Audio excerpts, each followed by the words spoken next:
আসসালামু আলাইকুম বন্ধুরা, শুভ সকাল। সারা রাতে টিপটিপানি বৃষ্টিতে বর্তমানে আমাদের বাড়ির অবস্থা, আশেপাশের অবস্থা এরকম হয়ে গেছে। একবারে পানিতে ভিজে শেষ, ডুবে।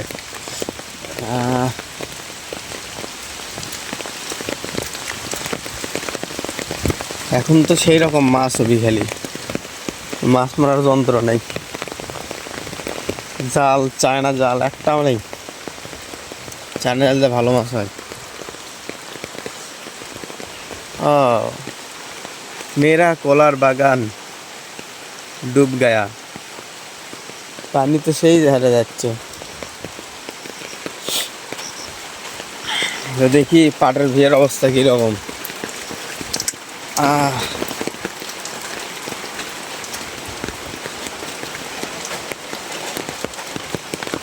কলার বাগান সে ডুব গায়া, খালি পানি আসছে।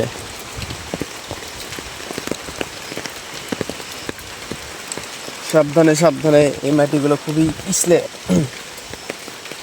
আরে জোস, সুপার। পানি দিয়ে তো সেই রকম হয়ে গেছে। তো এখন দেখা যাক, লুঙ্গিটা আর বুদ্ধি করা লাগলো নি, না আসলে তো লুঙ্গি ভিজে যাবি। এই পাটের ভিউ হওয়া করে লয়, পাটের ভিউ হলো কি হলো, কলার ভেঙে গেছে।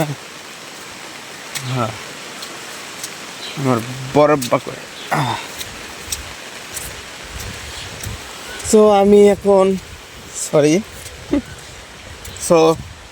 আমি এখন যাচ্ছি হামা করে পাটের ভিউ। তা মনে হয় হামা করে পাটের ভিউ ডুবে গেছে একবারে, কঠিনভাবে ডুবে ছাড়াবারে হয়ে গেছে। পাটের ভিউয়ের কাছে যায় আগে। হামা করে পাটের গাছ আবার এত বড় বড় হয়নি, কেবল ছুট্টিয়ে না। তো ওয়েটিং তো সুপার দেখা যাচ্ছে যে এখানে ব্রাইটনেস দিই।